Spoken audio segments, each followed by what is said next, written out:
Hi, I'm Old Norse Specialist Dr. Jackson Crawford. I want to talk about the pretty indisputable fact that medieval Norsemen or Vikings reached what is now present-day Canada, and what is so far, I think, the pretty indisputable fact that they did not reach what is now present-day USA.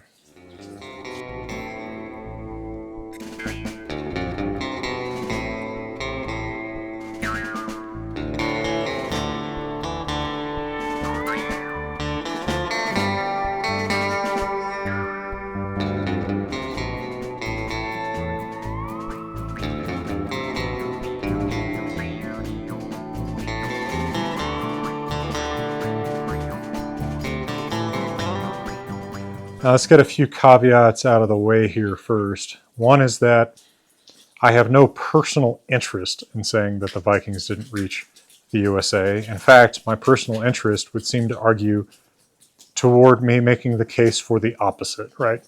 I make a living out of talking about and teaching about Norse stuff, language, myth, runes, etc., right? I have 1,000 videos on this channel about that. I have, depending on how you count them, 4 to 6 books about this stuff out there. It would be in my interest to say the contrary, right? It would be in my interest to argue that Vikings discovered Antarctica, right? To exaggerate the reach of the Vikings would be very much in my interest, because it would, well, I don't know if it would sell books or whatever. Maybe it would. It would, drive clicks, all right? But it's not responsible to the evidence that we have. It is also not the same when I say, Vikings did not get to Minnesota. That is not the same as saying, Minnesotans, your Scandinavian ancestors suck. There's always someone who will hear it that way. Someone in the comments hears that way, I swear to you. But that is not what I mean. In fact, I think that, to the contrary, it's a little bit disrespectful to people of the ancient and medieval past to exaggerate what they did, because we forget then how impressive what they actually did is, right? How incredible is it, just in the first place, to discover the Faroes, right, north of the British Isles? How incredible is it to discover Iceland? How incredible is it to discover Greenland? How incredible is it to go as far north in Greenland as they went? And how incredible is it to have sailed west and reach, yes, places like Baffin Island and Labrador and Newfoundland in Canada, very likely. We don't need to add to that, right? Think about this from the perspective of a different culture that we know explored the Americas 500 years later, the Spanish. It is about as realistic to try to say that Christopher Columbus or Hernan Cortes sailed up the Mississippi to Minnesota as it is to say that Vikings went down. I guess the fast way would be the St. Lawrence, but then you'd have a lot of inland travel to get to present-day Minnesota. I think that's actually maybe about the same distance. Possibly, I haven't measured this out on a map, the distance from the mouth of the Mississippi would actually be a little bit less. I think it might be. But no one is claiming, to my knowledge, that the Spanish reached Minnesota in the 1400s or 1500s, and no one should be responsibly claiming that the Vikings did either. Now, there are places nearer at hand that are on present-day U.S. soil that are maybe a little bit more realistic to suspect that Vikings might have reached. It wouldn't be absurd to think that maybe Norse explorers passed the shores of Maine, or that Norse explorers sailing down the St. Lawrence might have penetrated inland to present-day, again, Maine or New Hampshire or Vermont, New York maybe. None of that is crazy to speculate about, but that's still speculation. We don't have artifacts that suggest that. Now, there is an artifact called the Maine penny, discovered in Maine, as it suggests. This is a real 10th century Norwegian coin. I suspect that is a real artifact of Norse trade with American Indians, but I don't think that we can base any suspicion that Vikings got to Maine on that, because it's just too easily moved, right? We see vast trade networks on the American continents before Columbian contact already. So that penny could have been traded to people in Baffin Island, Labrador, Newfoundland, even Greenland, and then traded south to Maine without some kind of evidence of Norse, construction, some literal Norse footprint, maybe that far south. I just don't think that it's safe to speculate they moved that far south. Now, these are some negatives, and if you wonder why on earth I brought up Minnesota in dismissing the notion that Vikings got to the USA, the reason I did that is one of the most popular claims that Vikings got to the USA, one of the most popular pieces of quote-unquote evidence that's based on is the Kensington runestone, quote-unquote, discovered in Minnesota. This is an incredibly obvious fake if you know anything about runes. It is not in the language of the time that it is supposed to be from, and that is just the beginning of its problems. Just impressionistically look at a runestone and then look at it, and it is not carved the same way, right? It doesn't even look right.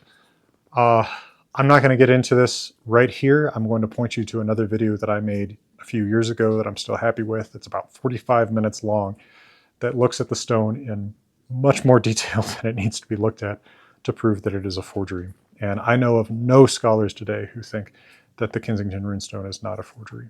It doesn't necessarily mean that it's a forgery by the person who discovered it. It could have been found by somebody who didn't realize that it was a fake. That's always possible. We can't say who the forger is, but it's a forgery. However, there is very positive evidence that the Vikings got to the New World southwest of Greenland, but that is in, again, the borders of present-day Canada, not the USA. I'm going to talk a little bit about what some of that evidence is, but first let me tell you a little bit about some ways you can support this channel and my friends and partners at Grimfrost. Hi folks, check out my friends and partners at Grimfrost, that's grimfrost.com, for great Viking-era replicas, as well as copies of my own books, especially if you live in Europe. And if you're watching this before May of 2025, you can join my online Zoom classes that will take place every Sunday in May and June 2025. There is an Essential Old Norse class. That's 9 weeks of instruction in which I take you from maybe knowing nothing about language in general or Old Norse in specific to hopefully feeling unintimidated by approaching Old Norse prose with the help of dictionaries and grammars online. There is a myth class in which we will read Voluspa and Havamal stanza by stanza with explanations about the original text by me. You don't have to read them in Old Norse, but you will get a lot of information about the Old Norse from this class. And then there is a reading club for people who already read some Old Norse. We'll be reading the entirety of the saga of Gisli Sorsson. So check the pinned comment below for the links to those, and I'll hope to see you there. Also check out the Wanderer's Journal, just recently published. That's a blank journal with quotes from Havamal that you can write your own thoughts on. All right, back to Canada. So, by the way, this topic was not inspired by the recent, kerfuffle over U.S.-Canada relations. It does affect my family, actually. It affects one of my siblings very directly, and it affects me, actually, now that I think about it, because Hackett's printing is in Canada. But this reflection wasn't inspired by this. It's inspired by this continuing imprecision that I hear in talking about the Viking presence in North America. I think that part of that is that a lot of people are just not real informed about the area of North America that we're talking about, right? It's remote. We're talking about, when we say Canada here, we're not talking about, Montreal. We're talking about, really remote northeastern Canada. I've never been to these places. I'm not sure that I know anyone who has. I guess I've talked to people who are up there. But we're talking about a remote part of the world. And so people, I think, get confused about the distances involved. And I have to keep looking at maps to remind myself about where things are. But look at a map, right? I'll probably put something from Google Maps up on the screen here for you to look at. Consider the Norse are starting from the southwestern coast of present-day Greenland, first settled, according to a saga by Eric the Red from Iceland in the last 2 decades of the 900s. It makes perfect sense that if they keep going west or south, what they're going to land in is present-day Canada, right? Okay, they are going to take a lot of interest in the first land that they come to, right? It does not make sense, given the efficiency of movement, to want to keep going further when you can get resources closer at hand, right? Again, when I mentioned earlier that I think we disrespect the real discoveries, the real exploration, the real courage of earlier people, part of what we don't factor in is just how hard it was to go just across what is the water there called? It's called the Davis Strait, right, between Greenland and Baffin Island, or the Labrador Sea between Greenland and Labrador. That's already impressive, right? We don't need to exaggerate to make that more impressive. I'm already in awe. You know, these are men and women, in fact, we know from archaeological and literary evidence, who are doing braver things than I've ever done in my life. All right. Now, I have talked in another video from several years ago called The Norse Discover Canada about the 2 sagas in which this is discussed. Now, we have 2 sagas written in Iceland. I'll tell this in brief, but see that earlier video for more detail on this. And then I have another video from this summer about the nature of the evidence in those sagas. So check out those videos to get a deeper dive on this. But in brief, we have the saga of the Greenlanders, modern Icelandic Grænlendinga saga. This is the earlier saga, written probably in the early 1200s. And then we have a saga written probably in the late 1200s called the Saga of Eric the Red, Eirik Saga Rauða. Those 2 sagas tell broadly similar stories, but unsurprisingly for medieval literature, they differ in many details, including exactly who first saw the land southwest of Greenland, whether it was a man named Bjarni or whether it was Leifur, the son of Eric the Red. By the way, this summer I went to the birthplace of Leifur Eriksson. So much for me being such a big Viking hater. You know, there's lots of Viking haters among people with PhDs in Scandinavian studies. And yet, again, like I said, someone will insist that. Anyway, now, the landscapes that they describe southwest of Greenland, they describe them as 3 different regions broadly. Hetland, so flat stone land, Markland, forest land, and Vinland, wineland. You'll hear some different explanations for what Vinland really means, but that is apparently really what it means, because the sagas insist they named it this because there are grapes there. Now, that's been a subject of dispute, right? We don't really think of, you know, Newfoundland as being full of vineyards, but we have to remember this is during the medieval warm period, and so the climate everywhere was warmer than it is today, and it is somewhat possible that even if what they're talking about is not the Concord grapes that natively grow in northeastern North America, that they might be talking about some kind of berry that strikes them as grape-like.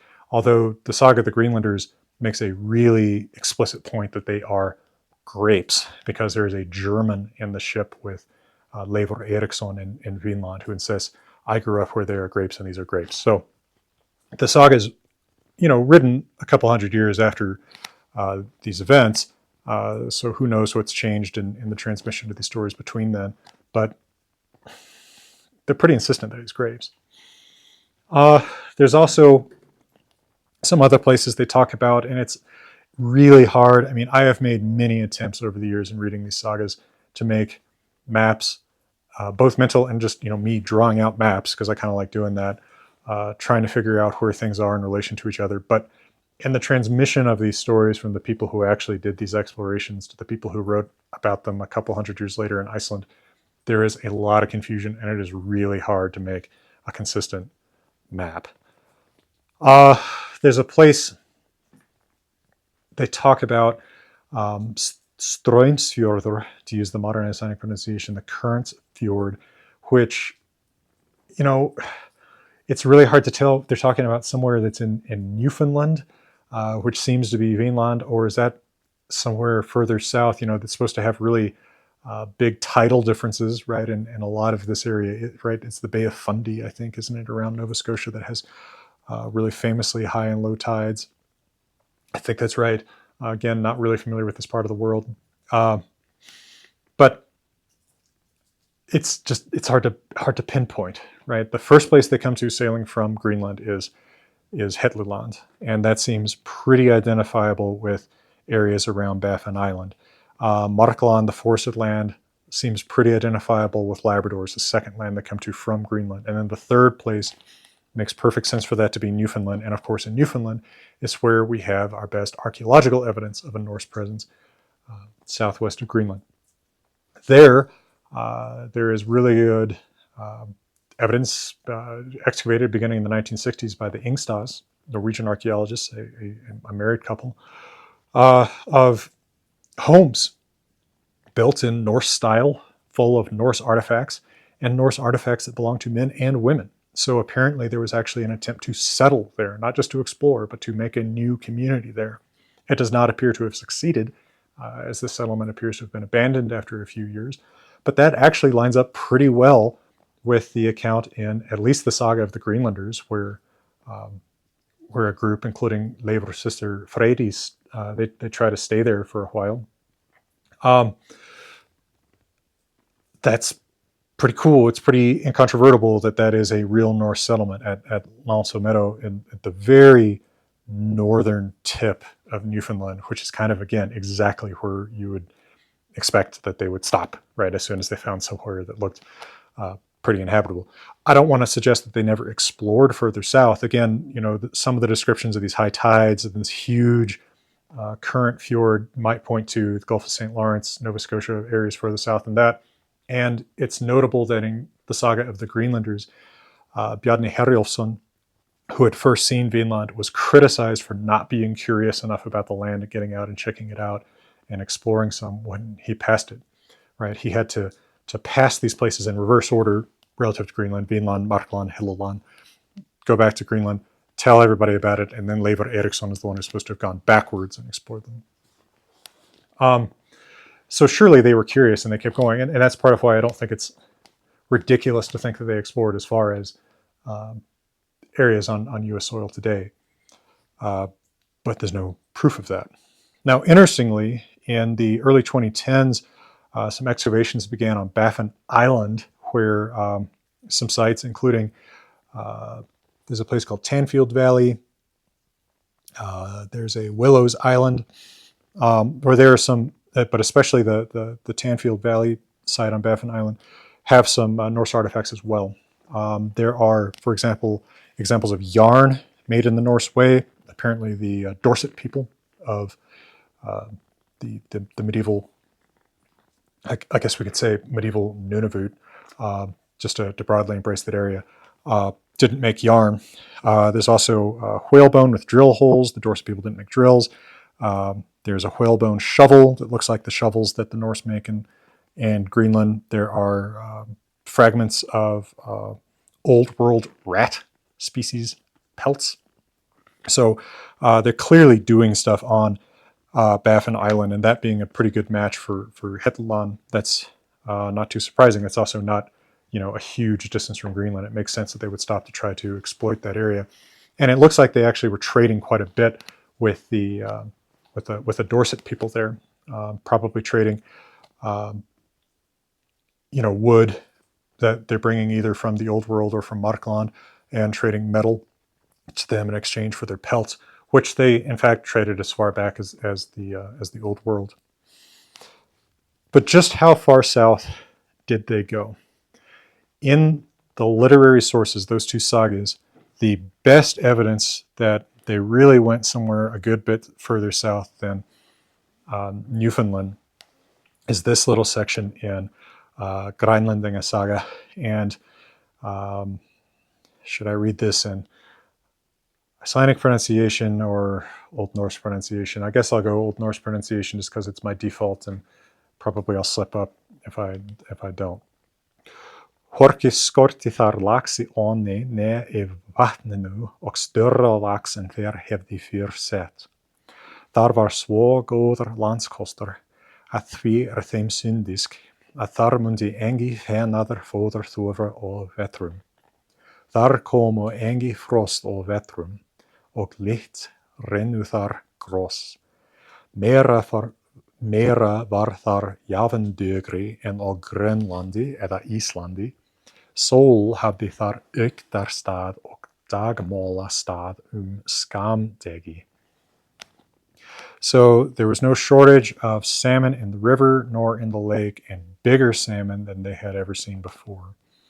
There was such a good choice of land, as it seemed to them, that their cattle would not need fodder during the winters. Again, medieval warming period, but that's pretty striking. Doesn't sound all that much like any part of northeastern Canada today.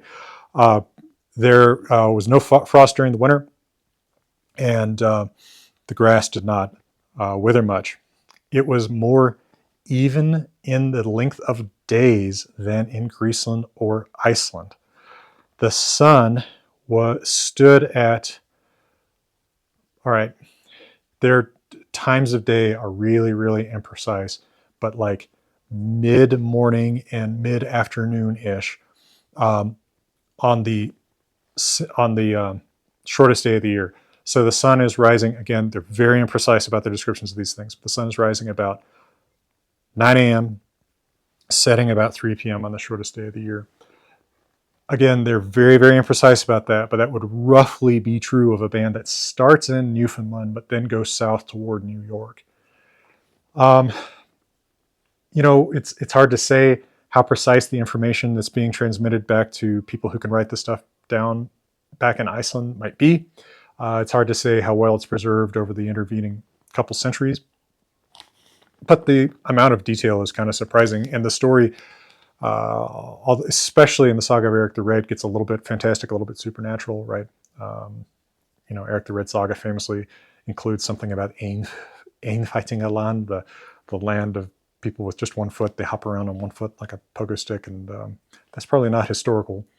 So it's getting mixed in with some fantastic elements. But especially the Saga of the Greenlanders, well, I mean, actually, that has some zombies in it.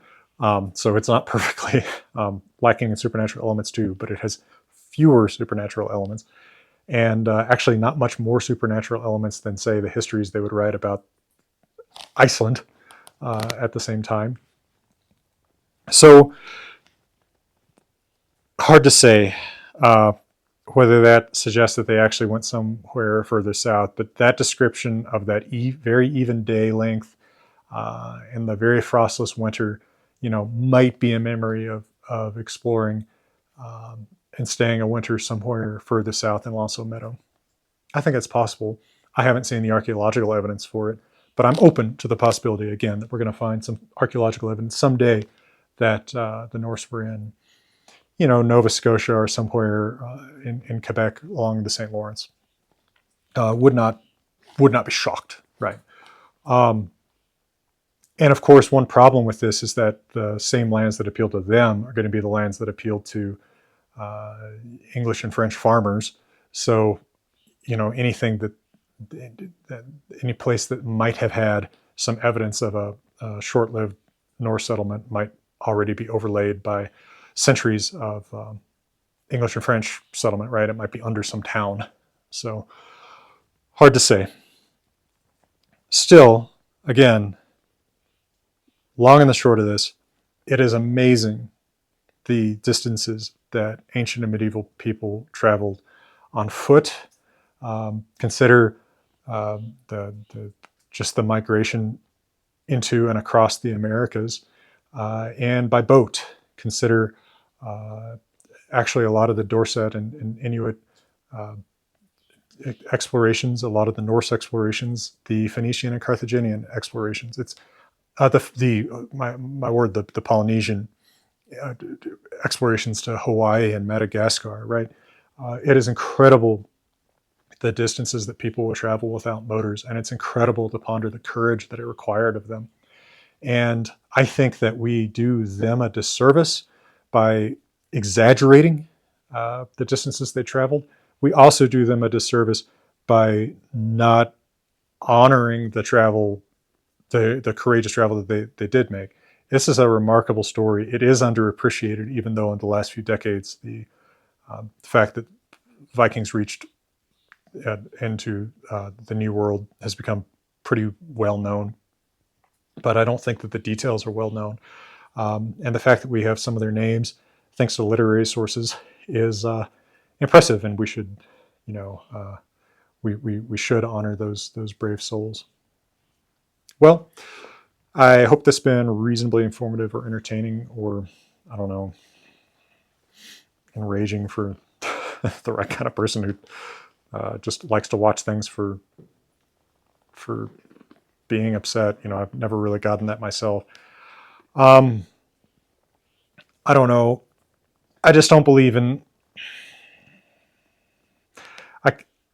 I could probably be a happier man in some respects if I don't know, said like the Kensington runestone is real. Like it would get some people off my backs who love to be on my back, and but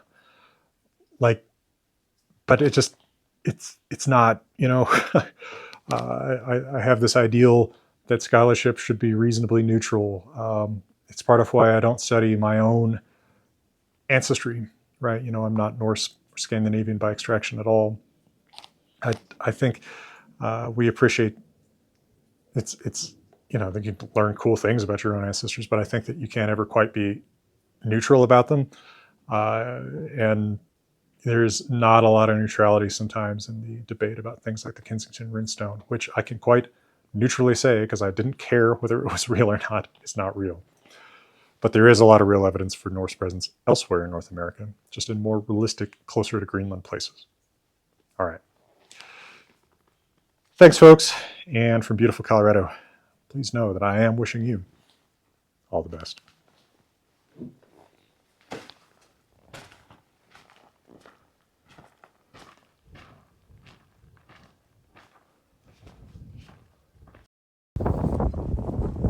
It's getting windy, Professor. Yeah, these are terrible conditions for filming. Well, I don't know.